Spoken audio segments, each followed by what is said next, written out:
Hello everybody, I'd like to share with you today one video about the business model generation.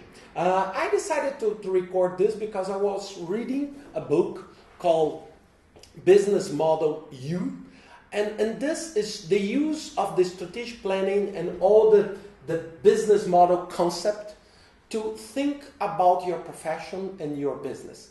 Of course, on that book I saw many different professions like web developer, like photographer, like publisher, but of course I didn't find any project manager. So I decided to create this, to do this study, thinking that I want to work as project manager. And what do I need to do? And what is the business model for being a project manager in the future? And of course, I used these 9 different areas of the canvas, thinking about the value propositions. That means, what do I really want to propose as a value for me? What will make my customers and my clients to decide to hire or contract me? And I have the customer segment, is who are my clients? Who will be receiving and interested in the value that I produce? Also, this will bring me money, revenue, salary, royalties, whatever.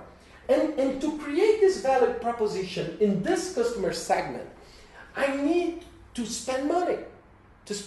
So the cost structure, I need to do certification, training, whatever. So I have this area that this is the cost and this is the revenue.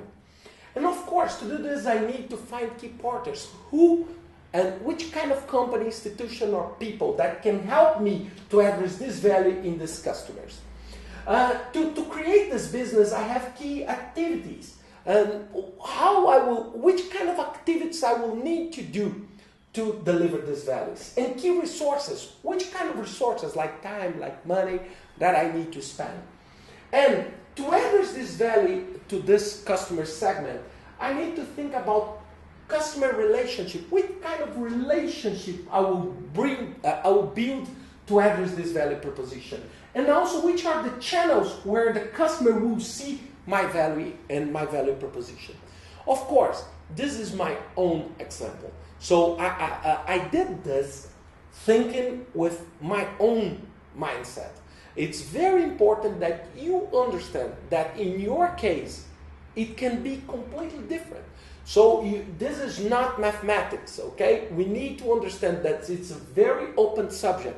And I'm doing this just to help you to address what is your strategy and what is your business model thinking as a project manager in a medium-term future.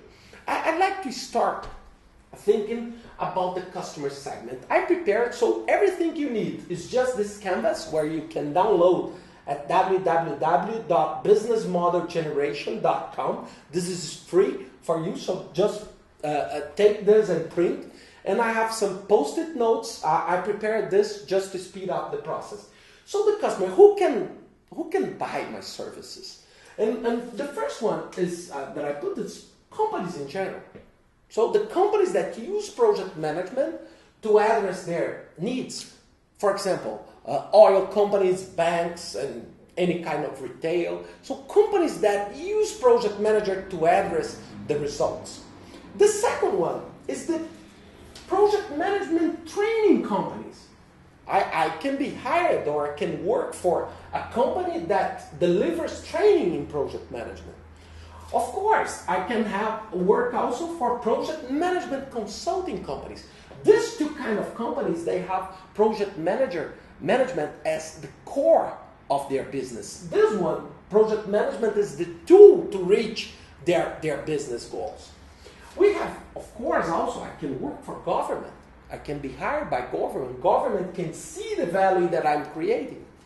I can work also at universities or schools. I can work with them to address these results. And finally, I can work with management consulting companies. And what's the difference between this and this?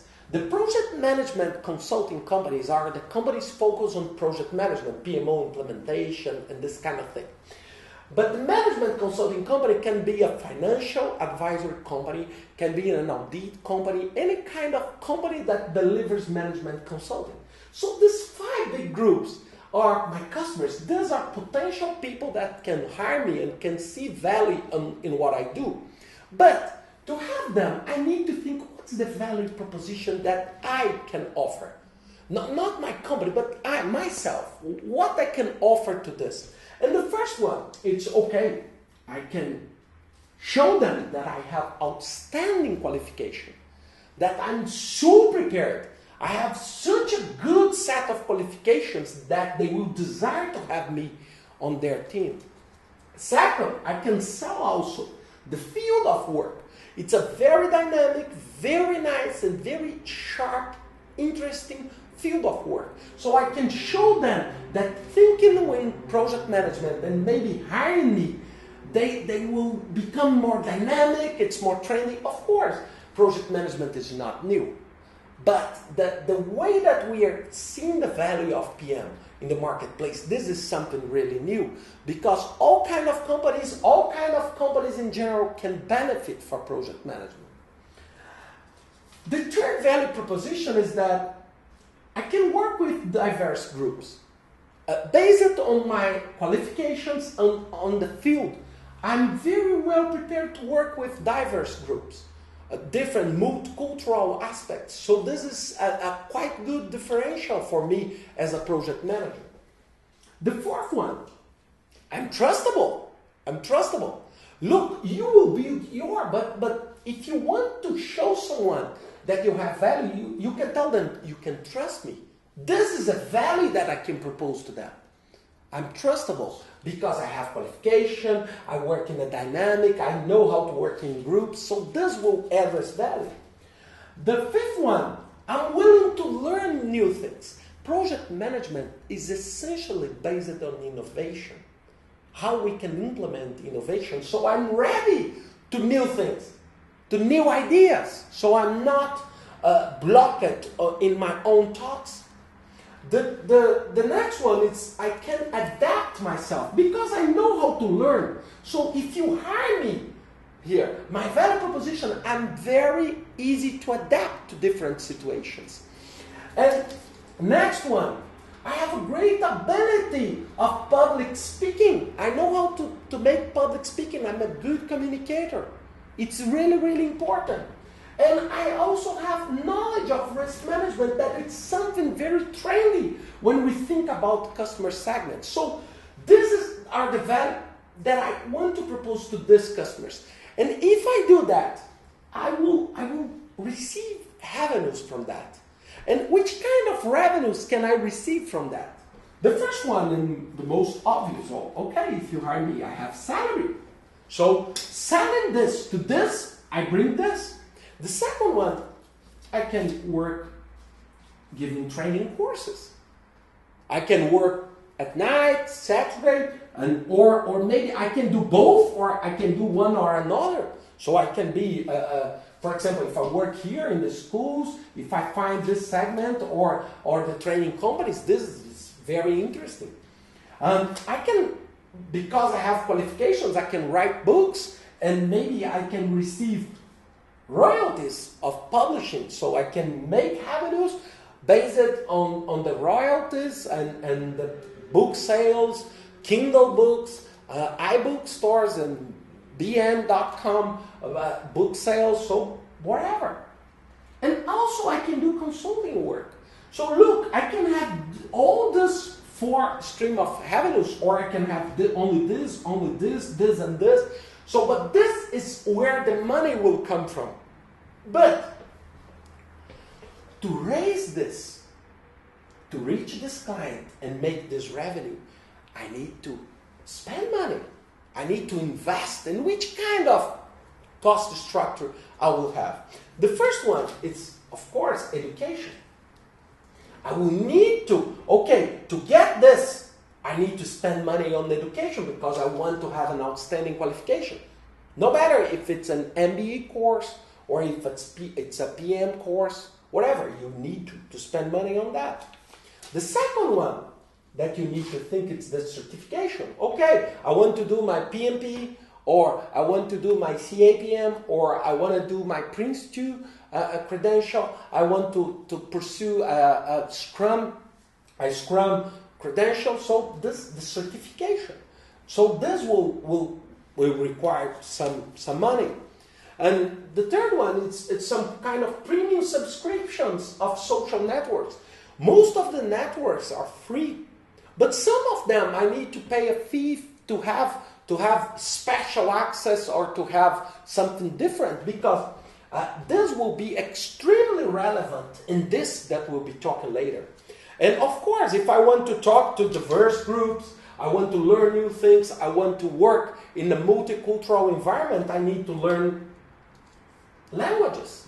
So I need to spend some money to try to learn Mandarin, or try to learn Brazilian Portuguese or English. And of course, I need also to spend some money in congresses and symposiums, because this will help me also to deliver better, to find better partners, and also to network. So maybe I will need to spend some money to attend congresses, to attend seminars. And also, I may ask for a recruiting company to work for me, and they charge a fee to do that. So that I can maybe think that this is a good option to have a recruiting company to introduce me to potential companies, to potential enterprise governments where I can work with. So you can have also this. So look, to have this, I spend this to deliver this value to this customer. And now I want to see who can help me.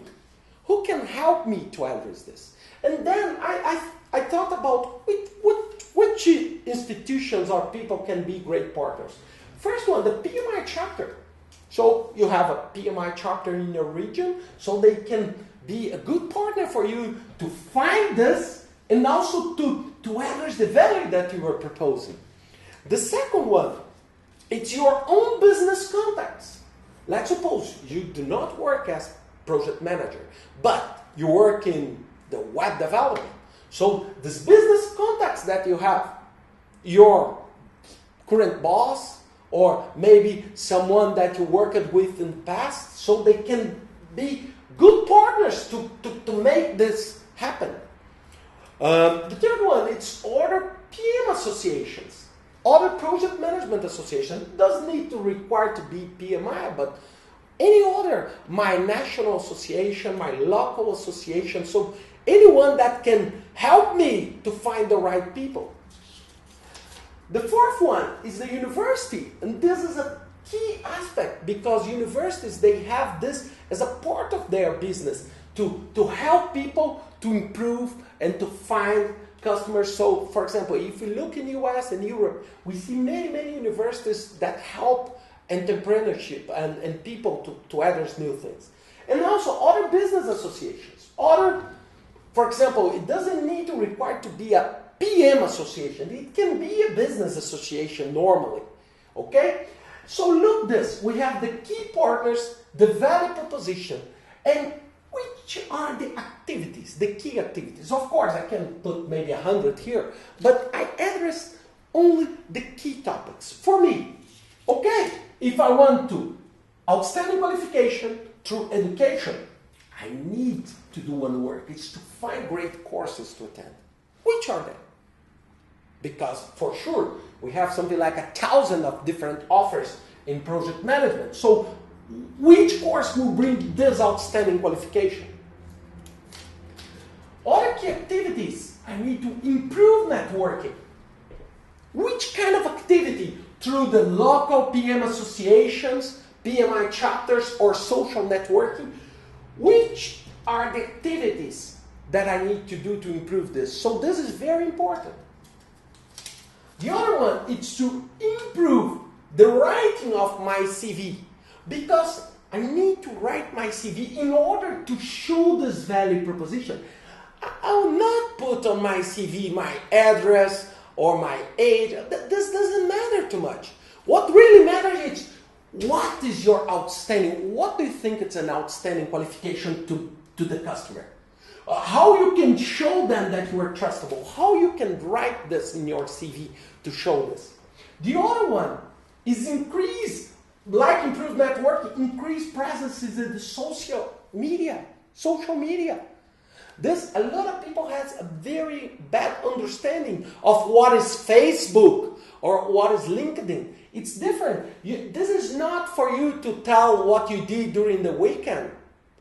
But this is a great tool to address trust, to address multicultural, to show respect for the others, to show that you are connected with the new technologies. And also, you need to work to research potential opportunities.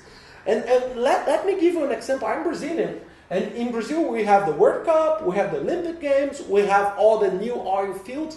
So this can be potential opportunities to make this marriage happen.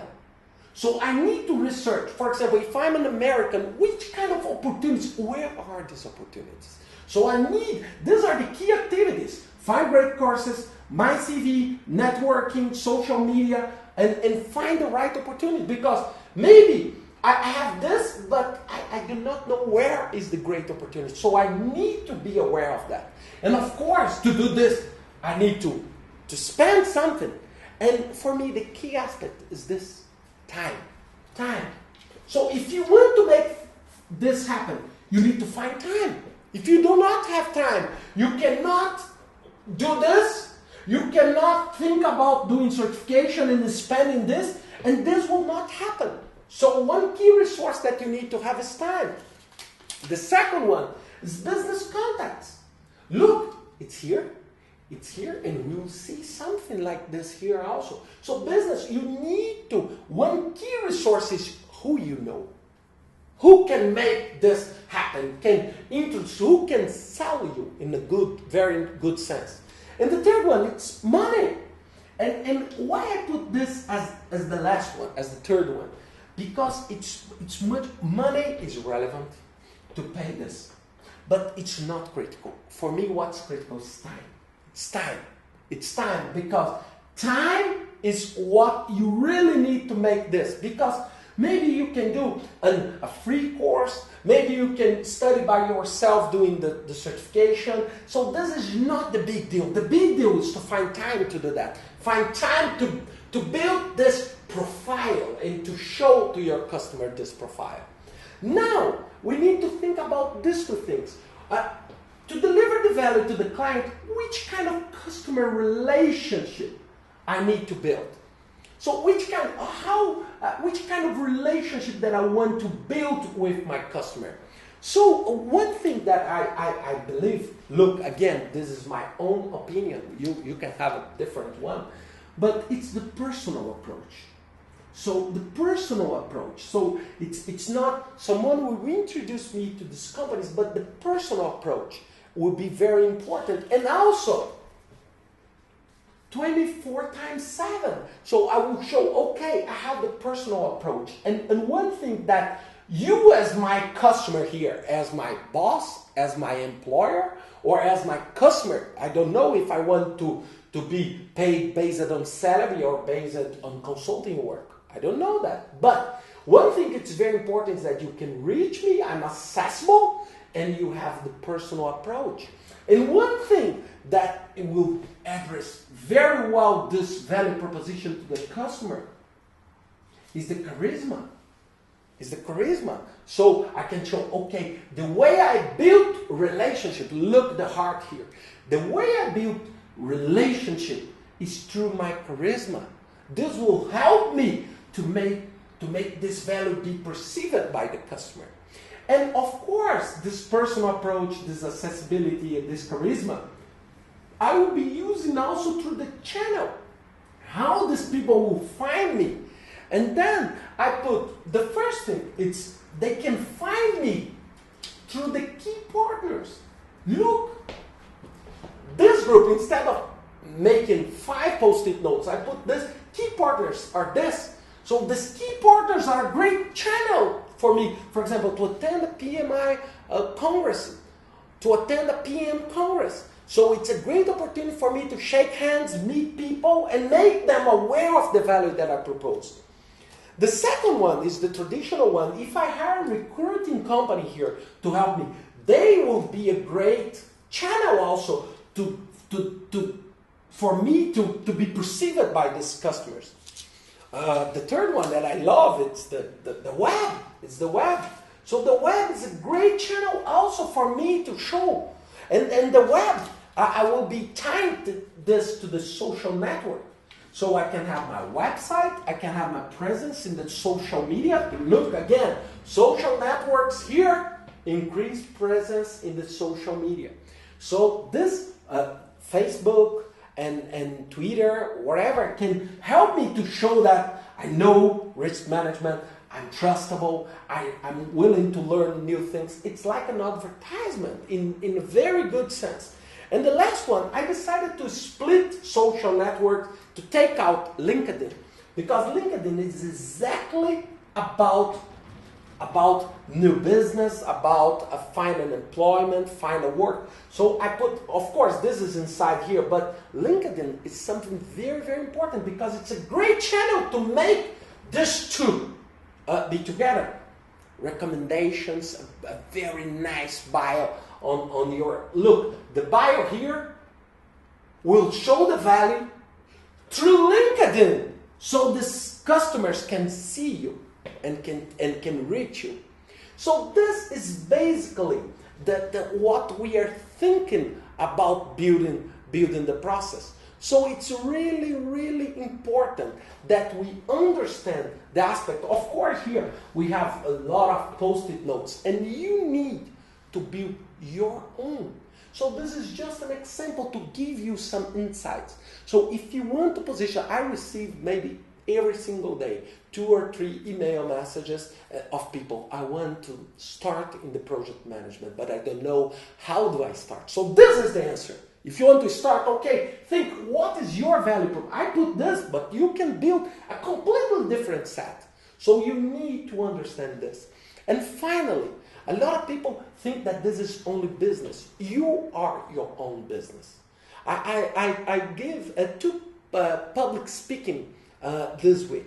And one thing that I told to the audience is that a lot of people think that, okay, it's a matter of success, is a matter of lucky.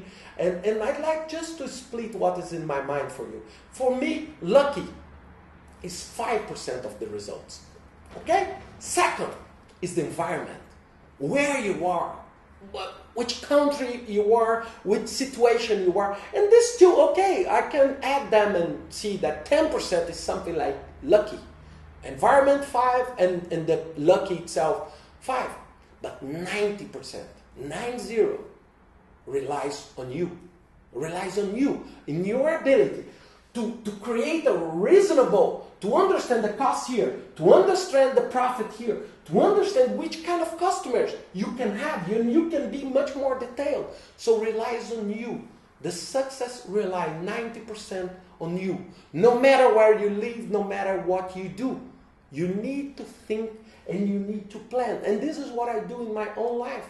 So I'd like to share with you all the pictures you can download on the site. So you have this in a much more, this is like a draft, so you'll have this in a much more fashion way.